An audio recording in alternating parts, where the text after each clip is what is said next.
In the chamber this week, we're discussing one man's plot to steal the crown jewels of the English monarchy. We discussed the game of a couple of the Smash Brothers you love to play but might not know the backstory of. And we also discussed the basic mechanics of the apocalypse system and how to mold it to your world. Finally, we talk about Spiderverse, because we promised. This week we're upping the ante and going all in on the wackiness. Too many poker terms? Too bad. All that and more on Fandom Roulette.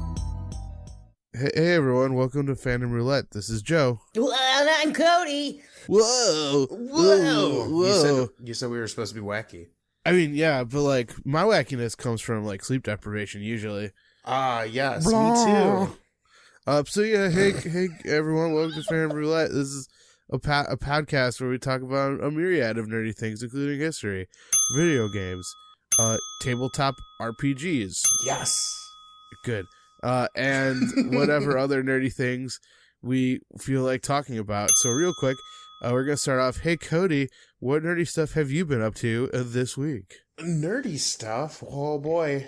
Well, I just had our session 0/1 with you and a couple of other buddies, and that session, I think, went well? Question mark? Yeah, it was interesting. It was different.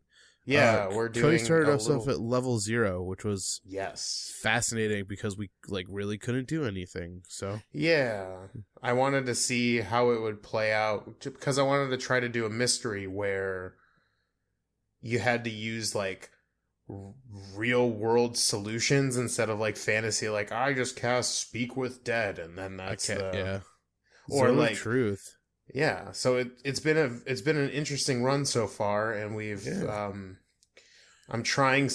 always trying new things, but it's a good time. Plus, I finished Kingdom Hearts Dream Drop Distance, so I'm almost there. That's a fancy title. Yeah, well, I mean that's Kingdom Hearts in general. Like besides the 1, 2, 3, like oof. Yeah, what was the one that you said was coming up next?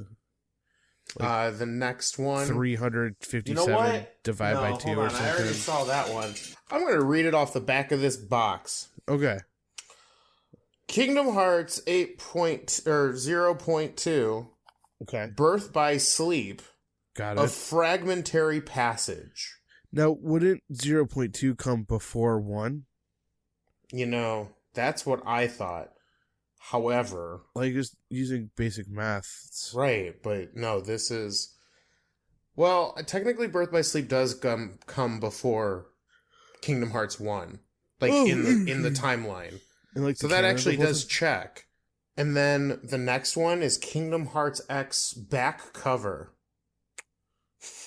Oh, that's what it's called. Sure, we'll go with that. I'm gonna put that over there. Sounds good. I'm also going to try out the Resident Evil 2 demo this weekend. Wait, I hear it's... Whoa. Yeah. What? They're going back to 2?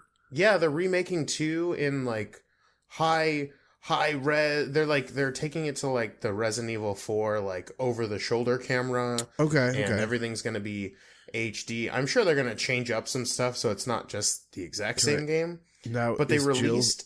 What? Sorry. Is Jill still the master of unlocking?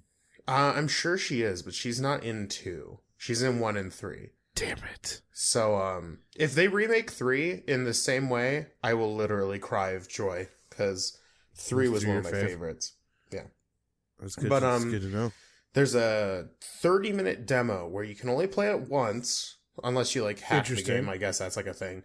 And you only get 30 minutes or your first, like, death to play it. And there is like an end to the demo. That's cool. Yeah, so like there's a chance that you might not actually get to the end. It's kind of a neat idea. I don't know how I feel about it because usually in horror games, you're like trying to figure out what's going on while you're exploring a house filled with zombies. Sure, I mean that's kind of a unique premise for a demo though. Yeah, as opposed to just like here's the first level kind of. Yeah, I mean, they also did something pretty cool with Resident Evil 7's demo. It was like this, it's a little side arc before like the events of 7 happen, but they play into the game later on. It's kind of neat. Capcom does a lot of interesting things with their games. I'm excited for it. Sounds But good. enough about me. What nerdy Yeah. stuff have you been up to? I've been still reading my classic comics books. Lots of fun stuff Nice. there. And then recently they put up the Indiana Jones movies on Netflix. So it's been a Cool. while since I've watched them, so I was revisiting them. And Would like, you say it's been a while? it has been a while. But yeah, man, those movies are good. Like, I like those movies with a couple of, things that didn't necessarily I mean, yeah, port obviously, well to 2018 and yeah, there's 2019. some caveats and like, yeah, there's some things that are problematic by our a little bit, day yeah. and our But I day do and like age. the general, like overall, like. I will love- say Go on. there are three things about them that I wish more modern day filmmakers would use in their sensibilities. The first one is Indiana Jones like has some rather funny flaws. Like, he's afraid of snakes. Like, can you name me like a contemporary action character that like has a fear in general, like let alone like one as simple as snakes, Yeah, I can't really think of any off the top of the dome. Mm-hmm. Number two is the movies are like, they're like nice and tight. Like, they get in, they get out, they tell their story, they don't overstay their welcome. Yeah, and they don't do that thing which I feel like they do in modern day movies where it's like, here is the backdrop of New York City as the main protagonist, who's also a single girl looking to make it big in the big city, and then it's just like these smash cuts of like the streets of New York or whatever, and it's just like, no, Indiana Jones just shows you a fucking dotted line from one place that he was at to the other, and it's quick and it's snappy, and yeah, I like that. I miss those. I feel like now we rely on weird cinema tricks that were like interesting when we first tried them, but now they're kind of overplayed. I agree with that. And then I would say the third thing is it's a nice balance of action sequences, but also like puzzle sequences and things. Yeah, so there is like, a lot of exploring in those movies, like just them wandering around and be like, "What does this do?" And then running from boulders and shit. Yeah, well, like there's like it's there's a moment that has literally stuck with me since I was like a little kid and I saw them for the first time at like 6 or 7 or whatever. Yeah, hit me with it. Which is the moment where he's in the map room in the first one, and he has his staff with the staff of Ra on it. Okay, yeah. And he like puts it into the little slot, and like it's a combination of him like he's like looking at his notes and he's like figuring out the puzzle, and then the music is building, and then there's that scene where like the light hits the staff and it like has like a laser focus on where it is, and then the screen gets all big and the music swells, and like as a little kid I was like, that's everything I've ever wanted. And like, yeah, it's a very like it didn't take a whole lot for that scene to like there's not a whole lot. It's him looking at like documents and stuff, but like the cinematography to get you to like understand like, oh shit, you're also understanding what's going on. Where like I feel like a lot of movies are like, here's the answer that I solved, let me explain it. Exactly. Yeah. Ugh. They're good, man. And I personally like the third one the best. That's my personal favorite. That's Lost Ark or Last Crusade. Last Crusade. Yeah. I always get the two names flipped, even though I know exactly like which ones are which. Yeah, I think 2 is like the most problematic of the bunch. Is that Temple of Doom? That's Temple of Doom, yeah. As a kid, like young me, I really loved Temple of the Doom, right? Yeah. Temple For of some Doom, reason. Temple of Doom. Yeah. I don't know why it was the Doom. Like it's some like, hello, my name is Doom. Please call me the Doom. Yes. I think of the three, it's probably the scariest of them. Maybe that's why I liked it. Like, for some reason, I liked certain scary things. I was a really big fan of Jurassic Park as a kid. Yeah. And, like, I definitely saw that when I was too young. But, like, goddamn, were those velociraptors cool. Fun fact, Temple of Doom and the movie Gremlins are responsible for PG-13 existing. What? Because up No until way. Yeah, up until that point, it was G, PG, or R. And basically, like, both Gremlins and Temple of Doom were not like did not do enough to get the R rating. But like little kids were walking out of those movies traumatized as fuck. And, like, the parents were, like, freaking out, and they were like, wow, like, we just wanted to have a nice afternoon with our kids, and you showed us this, like, scary movie. And, like, basically Steven Spielberg, like, went to, like, the MPAA or whatever and was like, so anyway, I think that this kind of has effectively proven that we need, like, something between, like, PG and R. And they were like, oh, okay. Like, yeah, sure. That 13 is, like, an age where it's, like, you can see some messed up shit, but you're not necessarily going to, like, lose sleep over it. Sure, so, like, yeah. And then, you know, there's all kinds of, like, think pieces and stuff about how, like, PG-13 has, like, maybe possibly killed the R movie, but, like, that's another story for another day. Oh, boy. But anyways, so we're going to change it up a little bit this week. Yeah. Gasp. See, that's how wacky we are. That's the wackiness we're bringing to the studio. Wacky. We're going to start with the grab bag. You know what? I'm gonna like take that little sound clip right there and do something wacky with it, guaranteed. Woo! Like put a like some fizz bangs and yeah. I was thinking of like making your voice sound like a chipmunk and then having it echo like 16 times. I love it. Yes. Yes. But anyway, I want to start off by soapboxing a little bit and talking a little bit about Into the Spiderverse. And just so you know, yes, I did not go and see it. Cool. I didn't have any time. So then I will keep this as spoiler free as humanly possible. I mean, as much as you want. I'm not sure. I don't know. Like, it's a Spider-Man movie, okay. Let me rephrase that. It's a superhero movie. I have a feeling I know the story beats and I know how it's going to end. Fair enough. So, you know, you do what you will with it. Sure. I mean, like, I'll market spoilers if you, like, actually do decide to, like, spoil a big chunk of it. But, you know, I feel like with superhero movies, the unfortunate thing about them is, like, you kind of know where it's going. So we're going to start off with a teensy bit of comic book history. Yes. After Marvel worked out a deal with Sony, there was all kinds of talks about who are we going to cast as the new Spider-Man. And a name that was brought up and thrown about was Donald Glover, aka Childish Gambino, who was on such television programs as Community and Atlanta, and also has a rap career. Can I be real with you for a second? Yeah. When people started talking about Childish Gambino, I had no idea what was going on. It was and weird, so when I it? saw a picture and had no context clues, and I'm like, wait a minute, that's fucking Donald Glover. There's Donald Glover. Yeah. And then somebody told me, like, yeah, that's the joke that's going around, or, you know, all the memes and shit. Anyways, go on.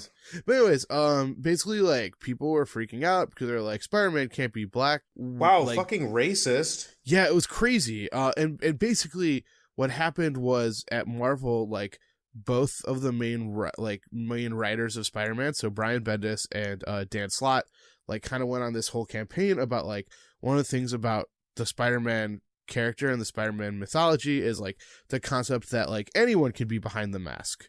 And so, like, that's, like, kind of the magic of Spider-Man is like, it's as long as you have, like, that combination of power and responsibility, like, you too can be Spider-Man.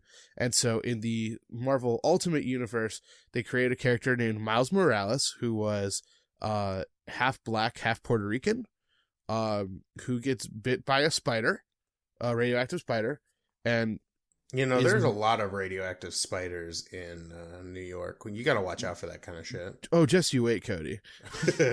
And so basically, they created this character, and then after a while in the Ultimate Universe, Peter Parker gets killed off, and now Miles becomes the Spider-Man of his own universe. So Phil Lord and Chris Miller, whose credits include the Lego Movie, the 21 and 22 Jump Street movies, Clone High, a couple other things. Basically, once they got fired from Solo, they go to Sony and they're like, hey, we want to like do a movie with you guys. And they were like, we want to do an animated Spider-Man.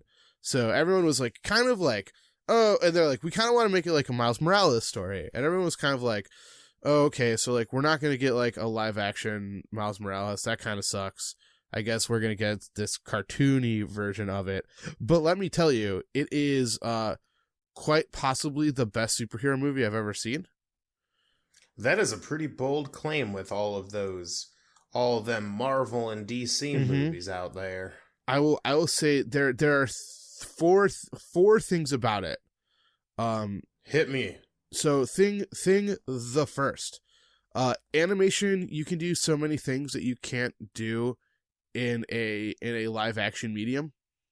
Accurate. I can already start to see in my head like what that looks like. Like there's this amazing shot where you see the cityscape and it's upside down and you watch Miles like fall through it, and it's beautiful and it's sublime and it's amazing.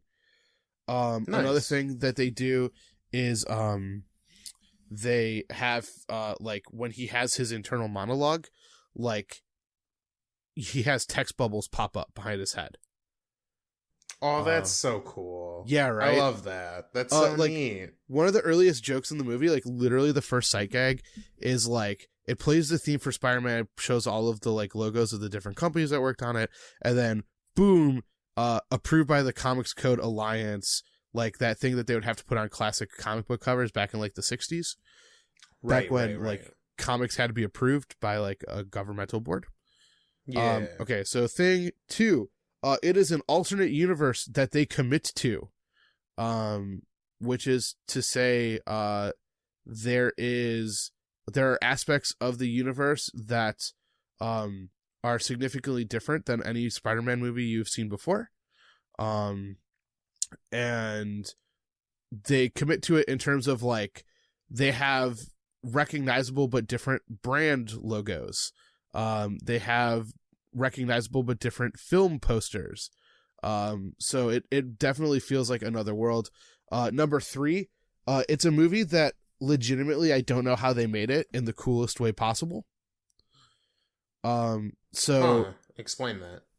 So one of the gimmicks of the movie, and if you've watched a couple of trailers for it, you'll know that it's a team of 6 different spider people. One of them is an anime girl with a robot.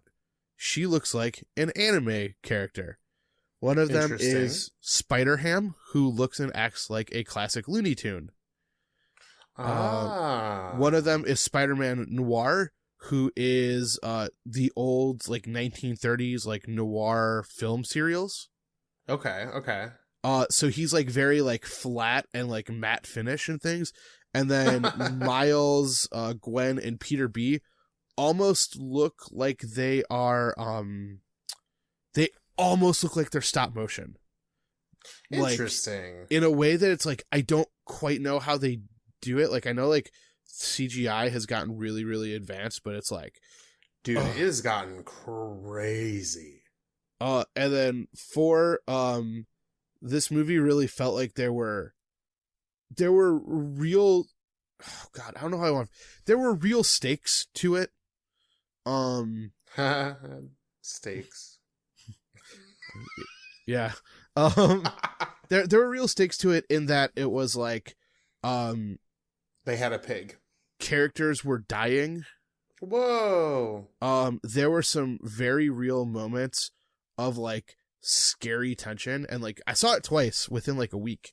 And the first time I saw it, there were little kids in the theater.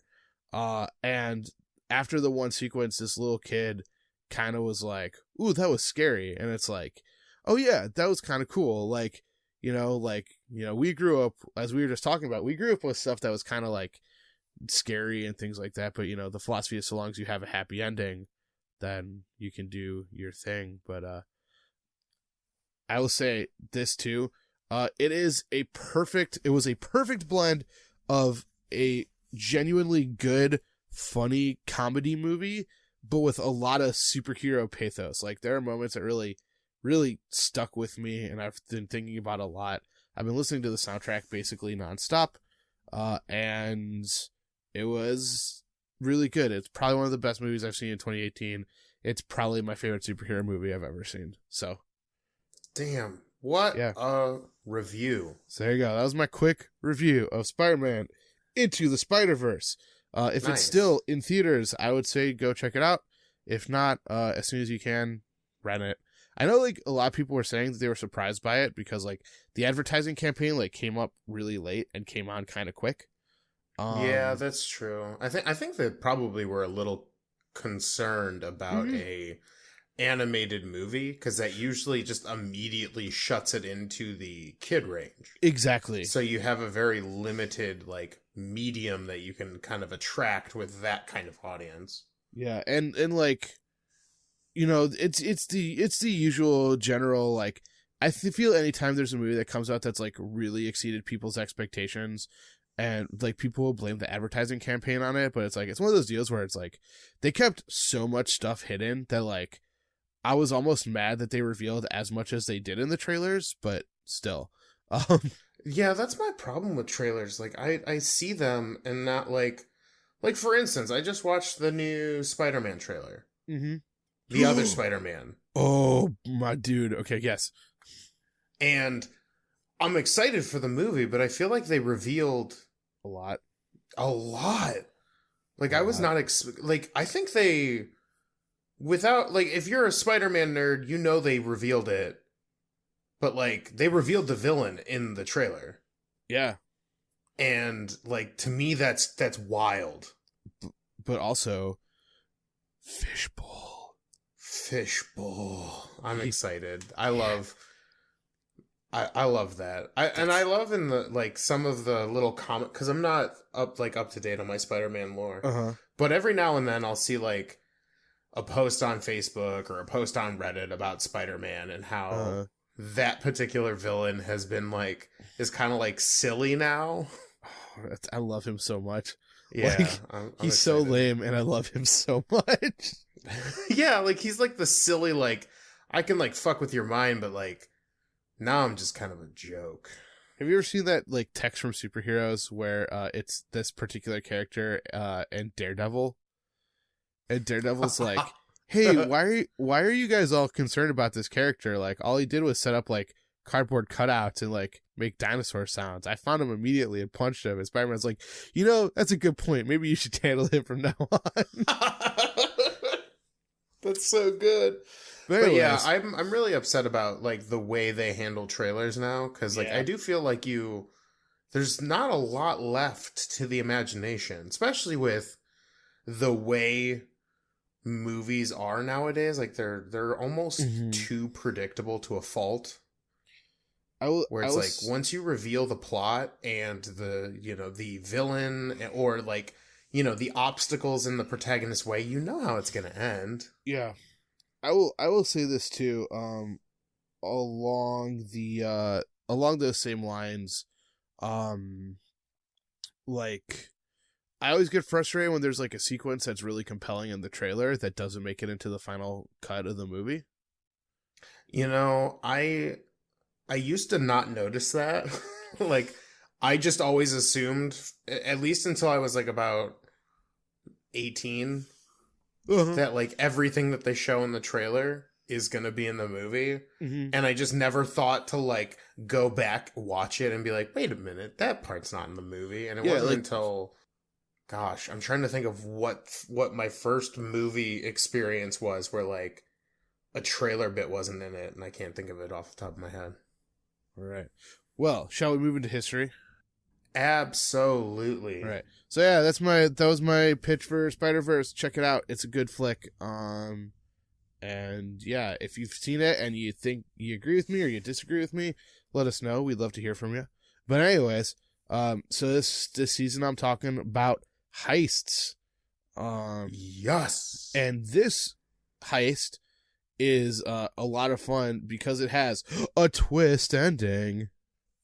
Ooh, the M. Night Shyamalan twist that everyone wants. It's true. Glass is coming out soon, so I'm just capitalizing on. On I that. didn't see any of the other movies. Neither have I. Yeah, it looks good though, doesn't it? I mean, or it looks compelling at the very least. Yeah, like at least the trailers made me kind of interested in going back and watching Unbreakable? Unbreakable and Split, which is also kind of problematic for a lot of reasons. But yeah. Anyways, so this week we're talking about Colonel Blood, real dude, who is known as the man who stole the crown jewels. Okay, so a little bit of backstory on this guy. Thomas Blood was an Irishman who was born in the County Meath in 1618, and he was the son of a blacksmith. He had a good family who lived in a castle, and his grandfather was a member of parliament. This sounds like the perfect candidate for a criminal. Right? Exactly. Okay, so in 1642, little conflict broke out that was called the English Civil War.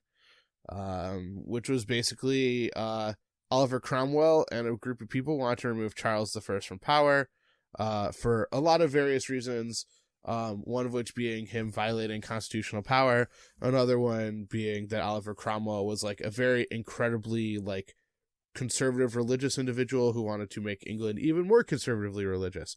But anyways, so Blood comes to England to fight for the Cavaliers, which was the faction that was supporting the king. But as soon as it was apparent that Cromwell was going to win, he changed sides and joined the Roundheads. So there you go. Man, bummer. So in 1653, Blood was made a justice of the peace and had a rather large estate. But when Charles II returned to the throne in 1616, Blood fled to Ireland with his wife and son, mainly because he was afraid that he was going to be in trouble for being a traitor to the crown. So people were not happy about this. The fact that the king was restored. So when he was back in Ireland, he joined up with a number of Cromwellians who attempted to seize Dublin Castle and take the governor, Lord Ormond, prisoner. But this failed, so he fled to Holland with a price on his head. But for whatever reason, in 1670, he came back to England under the new name Alfie, Aylofe. That's how I would pronounce it. And practiced as a doctor for a while. And then apparently, after another failed attempt to kidnap Lord Orome, Blood was like, you know what? I've had enough. I'm going to steal the crown jewels. Man, after all these failures, I'm going to go steal some shit. I love it. I know, right? I love this dude.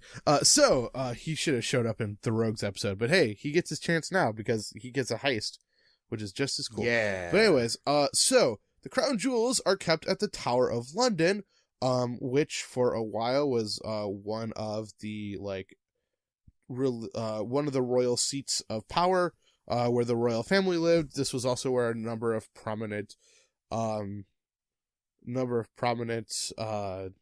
political dissidents were executed.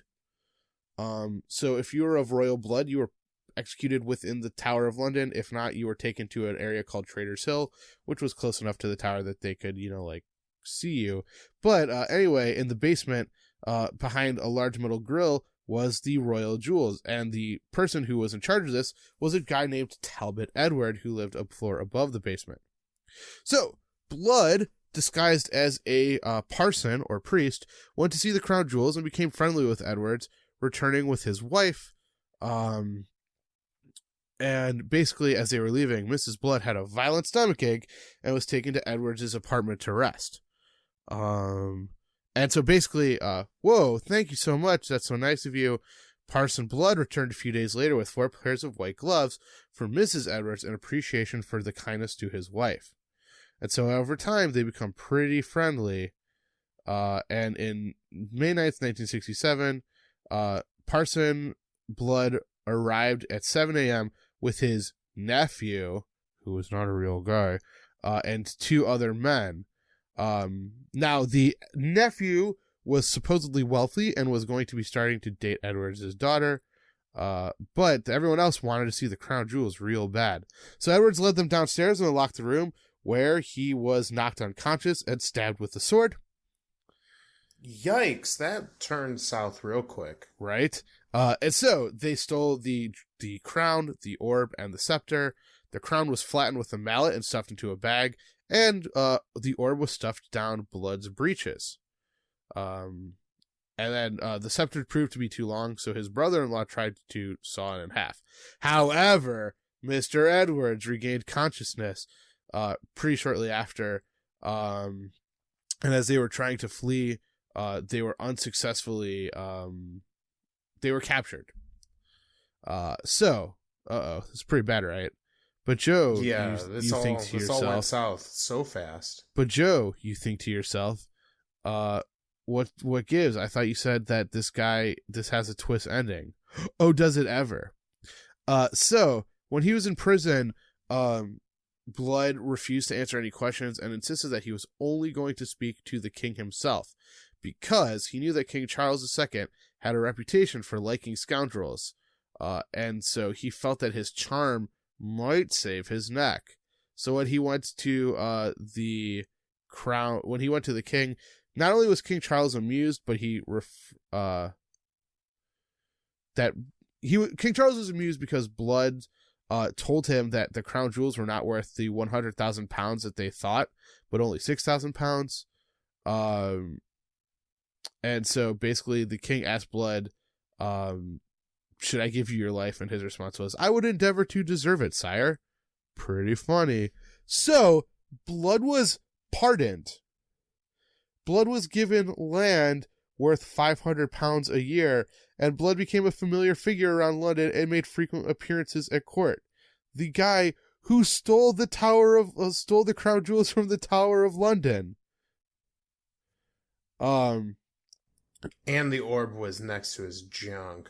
Yeah, right. Yeah. But anyways, in 1679, Blood's luck ran out because he was quarreling with his former patron, the Duke of Buckingham, who demanded 10,000 pounds for some remarks Blood made about his character. But Blood became ill, and the Duke never got paid. So he died on August 24th of that year at the age of 62, the year of 1680. So crown jewels have never been stolen since that day, and no other thief has tried to match this audacity of this gentleman. That we know of. Dun dun dun. So yeah, that is Colonel Blood, the thief so audacious that not only was he successfully able to steal the crown jewels, but he was also rewarded for his effort. I thought he was great. I was like, I definitely got to tell this story to the Love podcast. that dude. You got any questions for me, my dude? Question? Gosh, no. But man, the pair on that guy. Yeah, right. To be like, not only am I going to try to take these, but now I'm going to go talk to the king, because that's my only way out. Yeah. Boy. According to some accounts, the person who was acting as his wife might have been a local prostitute. And then he did, like I said, he had a crew of people, so that falls under the heist category as far as I'm concerned. As is stealing the crown jewels of England. Yeah. Oh, I do have a question. What happened to the other guys? Not much is said here. I'm assuming because, well, okay, I'm assuming so Blood did have some connections. Sure. I'm guessing that's what gave him the opportunity to be thrown into jail in the first place. I don't know if anything what happened to the other guys. It's a really good chance that they might have gotten just like briefly, like, you know, promptly executed for their audacity, and he got away scot-free. But I don't know. So big bummer. Yeah, it's kind of a bummer. But anyway, that's history. Yeah. Now, Just is that time for that section that we all love? It's that time. It's the middle section time to learn about our social media. Middle section time, come join us, won't you? We got some interesting news for you in the middle section time. So join us in this middle section or skip ahead to the garbage kid. Were you trying to sing that off to Bare Necessities? No, I was just kind of Man, because like for some reason I was had getting a very Bare Bare Necessity Necessities vibes. feel to it though, didn't it? Yeah, It had some Bare Necessities energy. So anyways, guys, welcome to the middle section. Yes, welcome. Haven't talked a whole lot since the intro, but Whoops, hey, doopsa. no, it's all good. I've got plenty of time to talk after this. But if you want to get in on this conversation too, you can tweet at us. We tend to use this information for future episodes, and we'd love to come back and talk about some of the things that we've said, and like to hear other people's opinions. You can do all that by tweeting at us at fandomr_podcast. That's our Twitter handle. Sounds pretty cool. If you want to send us a question, or you want to send us some lovely fan fiction of the numerous garbage kids that we've created in the past year and some change, I'll read you them. No questions verbatim. asked. Yeah. You can send us that delicious fanfic at fanroulettepodcast@gmail.com. Nice. Or, while looking for more information about us, what we do, and all of our other episodes, you can go to www.fandomroulette.com, and at the very bottom, there's a little area where you can fill out a question, and it comes to our email.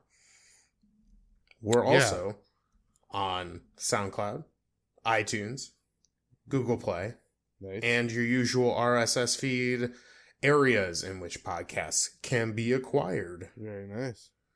We're also on Facebook, Instagram, and Tumblr. Yes. Fandom Roulette. We tend to We're all those places. update those with various stuff we're doing, usually promoting the next episode or just nerd stuff that we've been up to. Yeah. And like other podcasts, this is kind of a passion project for us as we move into this area. Please share this with your friends. Yep. Like us on iTunes. Review. And push us up. Yeah, Subscribe. review us. We'd like to make this community grow. Yeah. And the podcast to grow so that we can, keep doing this. And maybe, who knows, maybe push this into the realm of not just a passion project. Yeah, who knows? And hey, who knows? If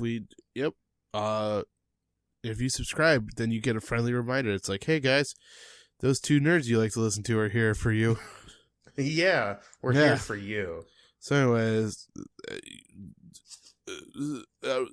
middle section. Man, that was beautiful. That was bad. That was my worst one yet. Oh my god. Well, just make me sound like a chipmunk. They'll probably fix it a little bit. No. That's all in, baby. We gotta listen to all my weird mouth sounds. I'm sorry. I'm sorry, audience. That's not very cool. Oh god. Oh. Don't worry, it'll get fixed in post. PK Thunder. Oh. Who are you? Hi. PK Thunder. Okay. Can you say anything else? He's shaking his head now. He can't say anything else. I think he actually says other things in the game, but I'm forgetting. He does go, okay. Oh, and that's about it. He's nodding his head that he does say that, but he's shrugging his shoulders. He forgot how. Over here. Oh man. What's your name? What's your name, little bud? Oh, he pulled out a baseball. Swing! Smash! Yeah, that's the one. Guys, this is the weirdest intro into the video game section. What have we done? All right, well, apparently I'm down to 2 stocks now, but I'm at 0%. Oh, God, he's coming after me. Oh, God. Oh, he's got a yo-yo. Oh, jeez. Oh, jeez. Oh, he's not. Where's your ex? Did he knock the accent into you? No, I mean, that's my scared accent. But anyways, Cody, what video game are you talking about this week?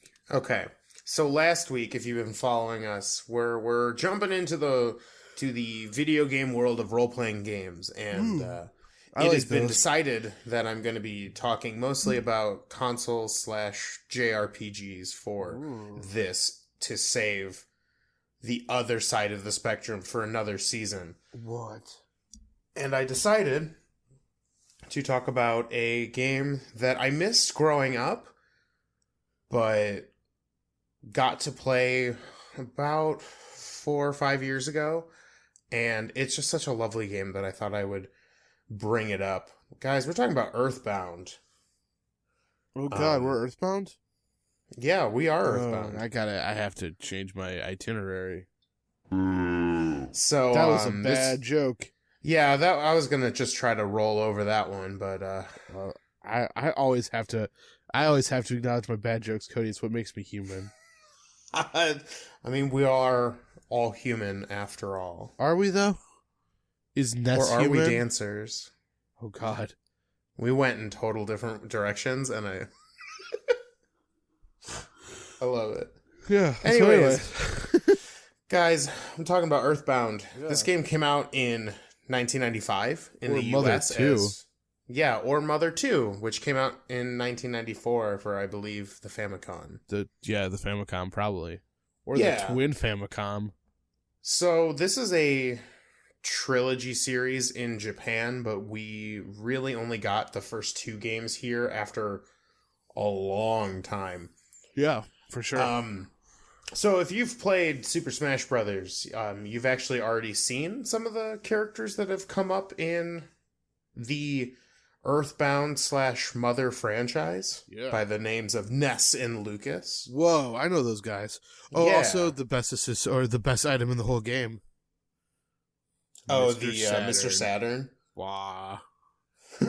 Wah. Oh man. So I don't besides the fact that spoiler alert, these games they're at least the ones that we can play right now. Earthbound is a fucking delight. I love this game. Good. There's a reason why it's a cult classic. Yeah. Earthbound, unlike most RPGs at the time, was actually set in a kind of goofy late 20th century modern day setting instead of the usual like super future or the fantasy. Yeah. Swords Where and instead of, dungeons, you had arcades and casinos and warehouses and used things like baseball bats and yo-yos and psychic energy powers. And you had really funny arrows? You had really funny enemies like spiteful crows and like the pogo stick punks and like aliens. This was to put it, I mean, there's like layers here of Earthbound, but like on the surface, it is a modern day comedy RPG. Okay. Which up I'm into until that. this point, yeah. And so up until this point, we've had a lot of, we had Final Fantasy where, saving the world and everything's kind of dramatic with like goblins and killing and blah, blah, blah. In this game, you don't actually kill people. Okay. Like you would in a normal RPG. They become tame. And I think it's like the first time we'd ever come across a game where it's like it actively is like, because you're playing potentially a 10-year-old, 13-year-old kid. Ooh. Presumably. You play as Ness in Earthbound. And much like other RPGs, the premise is that there is a apocalyptic future coming where a being called Gygus is gonna take everything over, and it's got this super magic that turns everybody into like its own, like, mind slaves, if you will. The only way to stop this is when a time-traveling bee comes to the past and informs Ness of his great adventure ahead of him. Yeah. That's nuts. nuts. That time-traveling bee, though. And there's a lot of that in this game. It's a very silly game. It doesn't really take itself too seriously, although there are mature themes in here, but they're done in such a beautiful way that the game is just like, It's so good. It's turn-based, so you take turns hitting people with bats or using your side beams like your PK fire and things like that, if you're familiar with the Smash terms. What was neat about this game is the combat was based on kind of like a casino slot rolling health system where you would take damage. So like, and for those of you who are keeping up, like, there's a lot of numbers in play. So like, let's say the enemy did 20 damage. Well, your health would roll down 20 hit points to the next spot. But if you fought fast enough, you could actually like kind of game the slot machine. Ooh. And so like if you took a lot of health and like you knew you were going to die on that hit, if you got through your commands as fast as you could and you didn't hit 0 by the time the battle ended, that's what your health would stay at. So there was this kind of like, yeah, I think initially, according to some of the things that I read, the lead designer, which I'm not even going to attempt. You can look it up. I'm not very good with like the Japanese pronunciation of names, but the developer wanted this kind of pachinko-like system because pachinko is really popular in Japan. But the technology wasn't really there to do it, so they kind of switched to this kind of casino slots system.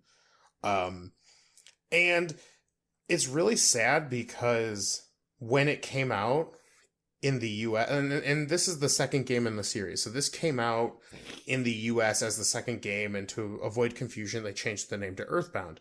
Mm-hmm. Well, Earthbound did not do really good in the US when it came out.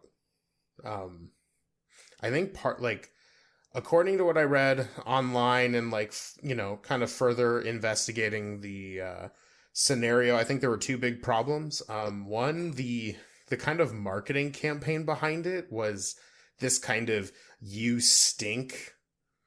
One of the things you could get were scratch and sniff stickers with the game, and like they were really trying to promote this kind of weird, silly, fun comedy RPG. But I don't think they stuck the landing here, at least in the United States, with the premise. On top of that, RPGs were kind of slowly fading out, and then a new console generation was coming in right around this time. So I think the combination of those made the US release not so great, but it's so good because it's such a breath of fresh air from, like, if you're familiar with RPGs, there aren't too, at least if you go back to like old RPGs, like you're talking NES, early computer. A lot of them are very grim, dark, or high adventure, blah, blah, blah. Kind of, these very serious games. And then you have this kind of cute game where you play as like 4 13-year-old kids, presumably, I'm assuming, they look young, going and saving the world with their fucking baseball bat and their test tube experiments, and one of the characters is named Pooh, and it's great. What? Yeah, his name is just Pooh, and he's like a martial artist from some weird planet, or from like some weird area in this world where that's just a normal ass name. And there's all sorts of like funny little gags. Like there's like an item that you can pick up really early on that literally does nothing. Okay. Like it's just there to be a gag item. Like it's like a protractor or something. And it's just like a gag. And when you talk to people, like they always say silly stuff or like really shocking, bizarre stuff. Like you have this next door neighbor and you kind of like pal around with their son for a little bit. Okay.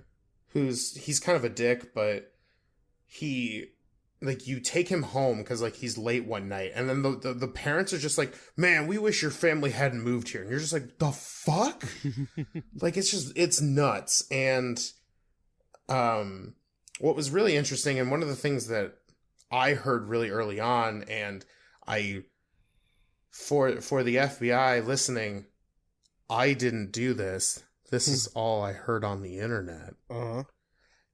this game actually has a very unique DRM, or Okay. kind of a security check. Okay. And the cartridge always checks to see if it's like plugged into a legitimate NES. Interesting. And if it isn't, the game like unloads like way more monsters than there should be and makes the game ridiculously hard. And if you can get to the end, during the final fight, the game resets. Like it freezes and resets and deletes your save file. What? Yeah, it's bananas. BANANAS? Yeah. And I definitely in no way can confirm that this is actually true. Wink. Uh-huh. Winku. Man, Cody, are you okay? Why are you winking like that? I had something in my eye. It's Okay, cool. Yeah. But you can't confirm that it's harder if you illegally downloaded it. Correct. Okay. Good to know. So, but what I did, and the reason this is a very, if you pick it up as a Super Nintendo cartridge, which is what it came out on, it is a pretty rare find without spending quite a bit of money on it. Mm-hmm. And I happened to find a copy on eBay that was a reasonable price, so I picked it up, and I was a little nervous that it was a bootlegged copy. Mm-hmm. Because you can't confirm. Like, the only way you can tell if it's a real copy is if you go to the very end of the game and then try to beat the boss. Yeah, right? Which is, to me, bananas.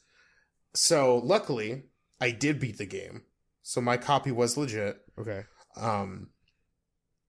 It's... The enemy... Like I said before, the enemies are hilarious. Like, I think there's... I don't know if this is an actual, like, homage to Bob Ross, but there's, like, a happy tree that you have to fight when you walk into this forest, and it's super fun. There's also, like, fucking, like, one of the enemies when you go to, like, some of the towns are, like new age hippie hit, like, attacks, and it's like, the fuck? What does that mean? Game super goofy.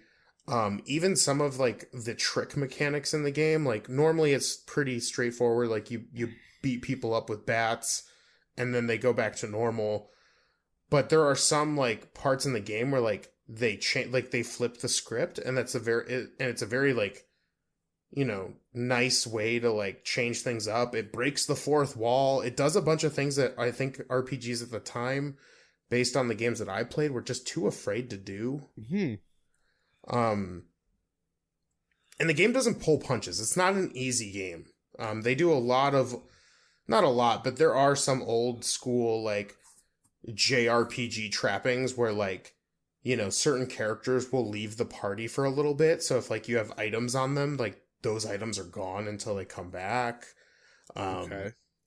If you don't explore, like, I recently picked up a Super Nintendo Classic and was playing through it to kind of refamiliarize myself with, why I love this game. Mm-hmm. And one of the things is I totally forgot that you don't start off with equipment. Like, you get a bat, but, like, you've got, like, you got your hat, you've got, like, armor, which they just call, like, clothes, and, like, like, miscellaneous items that you can pick up. Well, I didn't pick up any of that. And I was just like, oh, I know I gotta go to the arcade where all the punks are, because I need to fight the leader to stop him from, to go on to the next thing and to do the next thing. And they were kicking my ass. Like, they would kill me in 2 hits. So I had to grab one at a time. And then I realized, oh, wait, I have no armor on. And so, like, the game really kind of rewards you for exploring the game and punishes you for not. It doesn't pull, like I said, it doesn't pull punches, and just to go back to, like, the silliness, like, the first boss is this gang guy named Frank, and when you beat him, he hits you with his fucking robot sidekick that he built named Frankie Stein Mark II. And it's so funny. Like, if you have an opportunity, like, if you have a Wii U, because I know it's on the virtual shop there, or if you have a Super Nintendo Classic, I recommend plugging this in, hooking it up, and playing this game, because it's a treat. It is a lighthearted RPG that you could put a lot of time into. Sounds great. Yeah. Anything else? About that, no, but do you smell that? It smells like that smell like when you let like milk sit out for a little too long. It's like spoiled milk. I think it's the agreed upon. I think that's what the scientific for terminology is. Yeah. Yeah. Ooh, gosh, it smells bad. Oh. I wonder what it could Guys, be. this is the garbage kid. What? Yeah, I found it sitting on the, along with the We're milk. so bad at identifying this bit that we do. Meta Guys, humor. We build these garbage kids weekly as a little fun thing using a book that I like to use pretty much every time I play D&D called Xanathar's Guide to Everything. Everything? Everything. I thought it was funny that you were going to say a little book I like to call as if like you're the only person who calls it that. It's like everyone else calls it like Terry's Guide to D&D stuff. Like, no, guys, so that's not we even make close. these characters. We take turns weekly so that you can use them for your games. Yeah. Please feel free to use our silly guys. Or write fanfiction about them, and I'll read it on the show. Just the nastiest fanfiction about them. Joe will read them. It's true. Verbatim. I will say the word but. Yeah, I'll say all the bad words. Oh, man. We're going to Now have to someone's put gonna a come in and super they're not gonna, safe like- for work. Yeah, now someone's going to come up with like horrible words that like not even we know. And it's like, oh my god. It's like, I went to Urban Dictionary and my computer like arrested me. My computer arrested me. Like, I'm recording this from computer jail. Whatever that is. Wow. Yeah. So this Anyways, week, yeah, I want to know who this is. our lovely halfling ranger Okay, cool. Good start. is named Bane Lordblood. Nice. Good name. Yeah. Tell So me more about this Lord Blood figure. Bane knew who their parents were Uh-huh. and was born at home. Very nice. Good start. Yeah. They were the oldest of 4 Good. and grew up with a single father because Bane's mother abandoned the Lordblood family. Oh, no.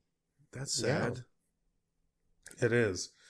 The Lordbloods lived a comfortable life in a small home. Interesting. Others saw Bane as different or strange and had very few companions because of this. That's sad. Yeah. Low charisma scores, man. Bane became a ranger because they always had a way with animals, calming them with a soothing word or touch. That's nice. Yeah. Bane is 30 years old, with 4 life events leading up to this very moment. Cool.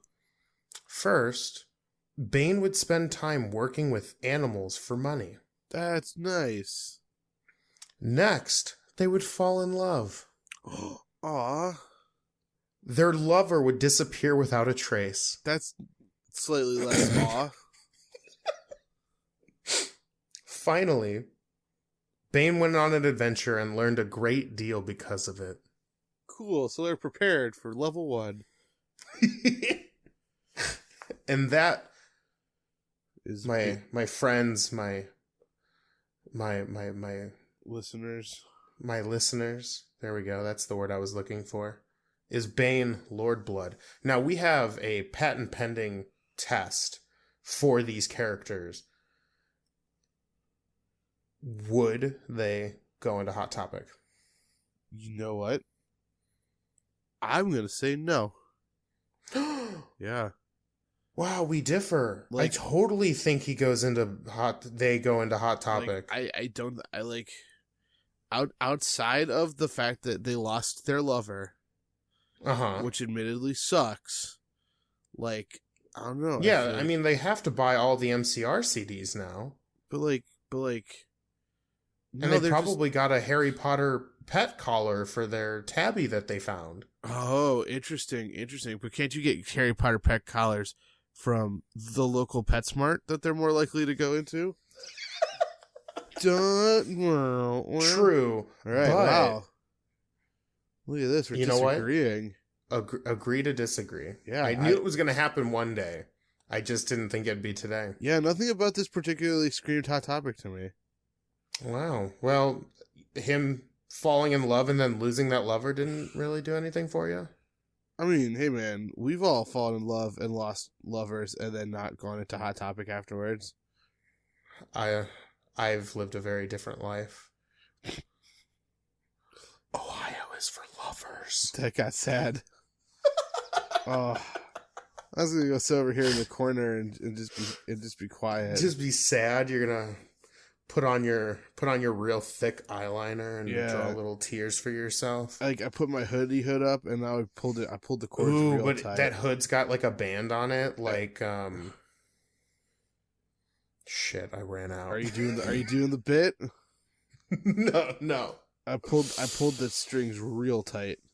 Oh yeah, so you're like mostly cover your face except for like your nose and your upper lip. Yeah.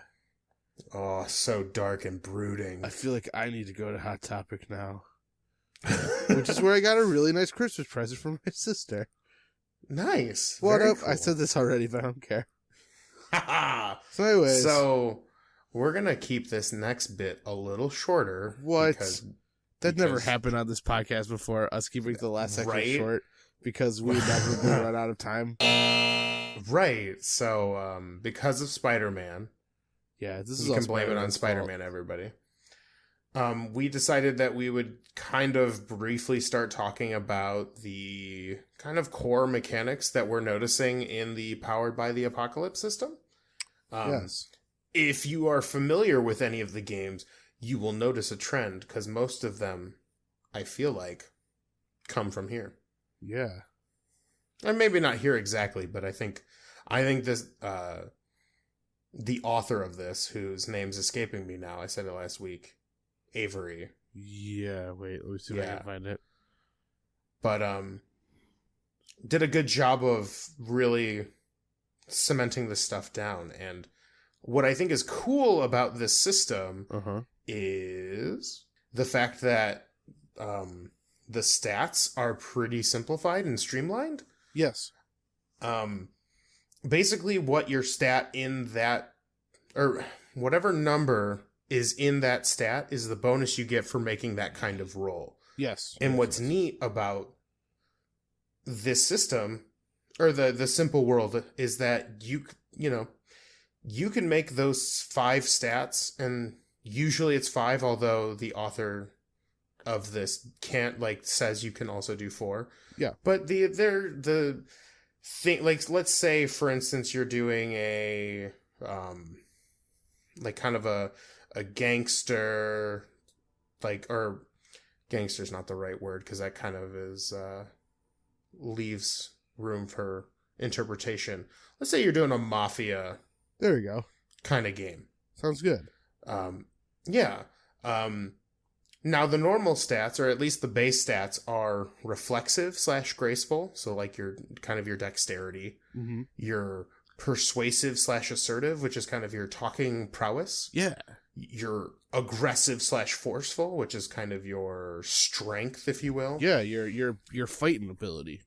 Yeah, and then they usually do, at least according to this, 2 kind of mind stats, whether in this one they call it calculating / methodical, and then inquisitive / exploratory. But what's beautiful about this is maybe your mafia game, it ain't about talking. It's about making sure people know who you are. And maybe you're gonna go talk to Donatello across the street and show him a foot in his ass. Wow. Maybe you don't need persuasiveness. Maybe you just call that, assertive. Yeah. Or super aggressive. Ooh. Or, hell, you can do whatever you want. And what's great is that the stat range goes from 0 to 3, and that's what your bonus is in that stat. So it's pretty easy to just kind of be like, you know what? In my Mafia game, inquisitive / exploratory doesn't really make sense. I'm going to change that to luck. Yeah. Or, something else that fits into that I picked a really bad analogy because I don't know a whole lot about the mafia.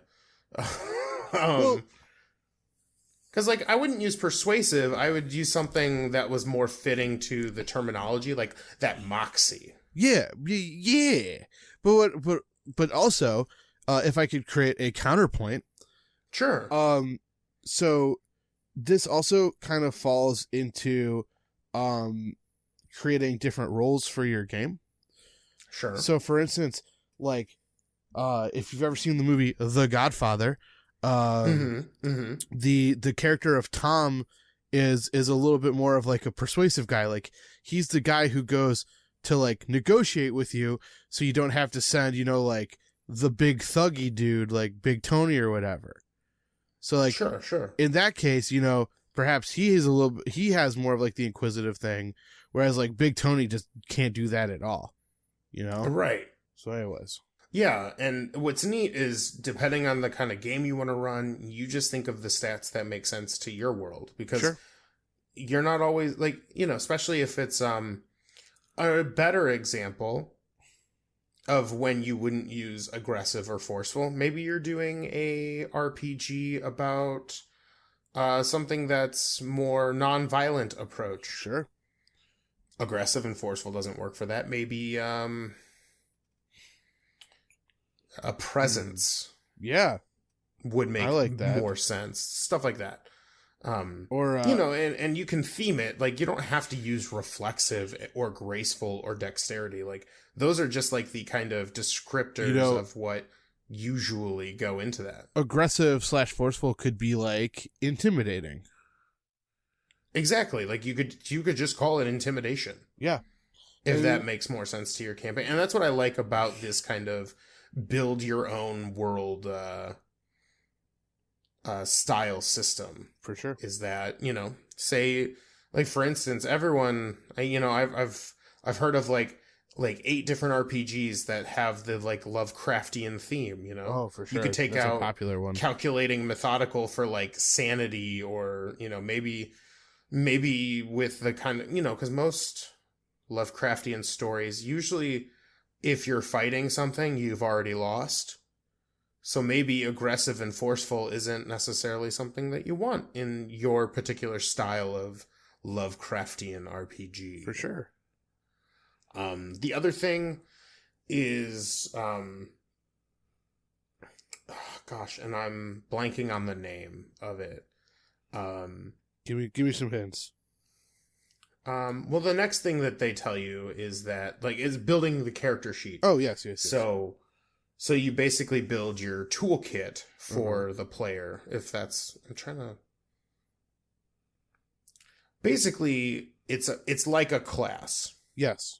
For the character. And usually you want to write a cool, evocative title. If you're, if we're doing the mafia style, you're not just gonna put the fighter. Yeah. Fighter's kind of boring, doesn't quite fit the the theme, but you're gonna put the enforcer. Yeah. And then in this you've named your stats, and then the character gets to put the character gets certain stats. Definitely is going to get a big stat buff to being forceful or aggressive, for if you're the enforcer type. Yeah. But then the next thing is you get to list 3 specialties that they might excel at. And what's cool is this is kind of can be anything you want, you know, as long as it fits in your game. So it could be something as oh, you're good at intimidating people. You get a +1 to intimidate. Or, you're really good at breaking things. Every time you roll to break something, you get a bonus to that. You do a very good job at it. You are so good at breaking. And you do this until you list 3 specialties. And that's basically the base character. There's also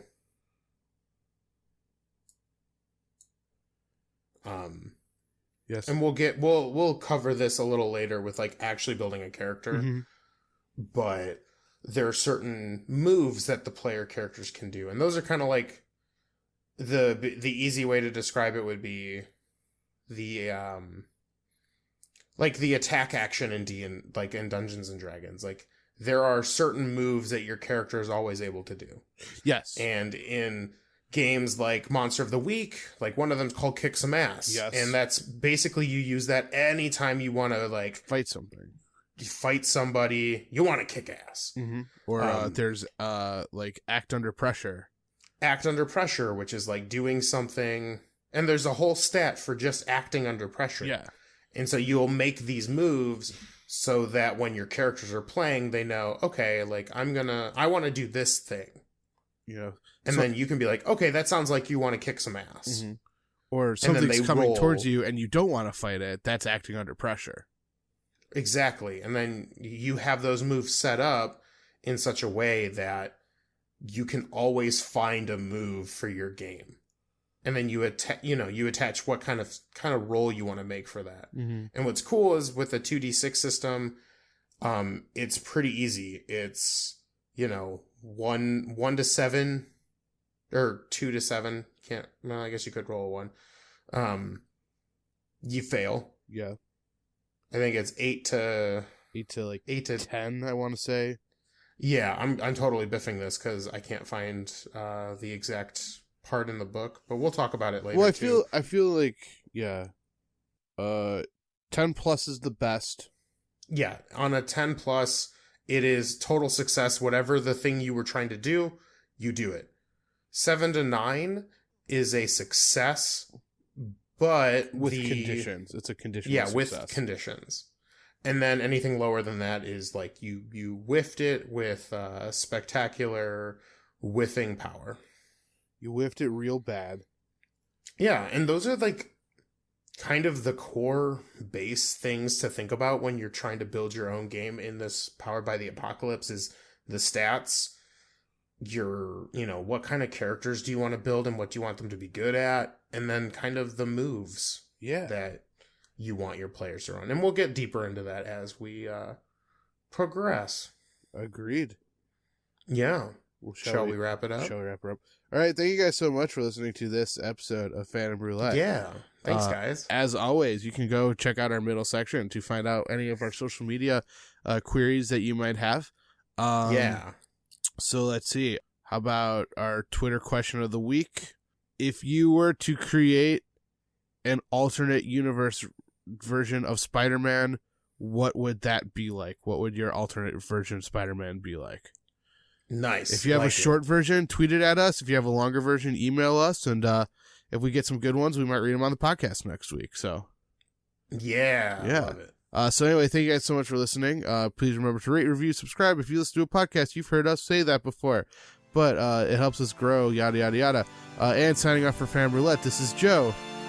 And I'm Cody. And as always, stay nerdy. Stay super nerdy.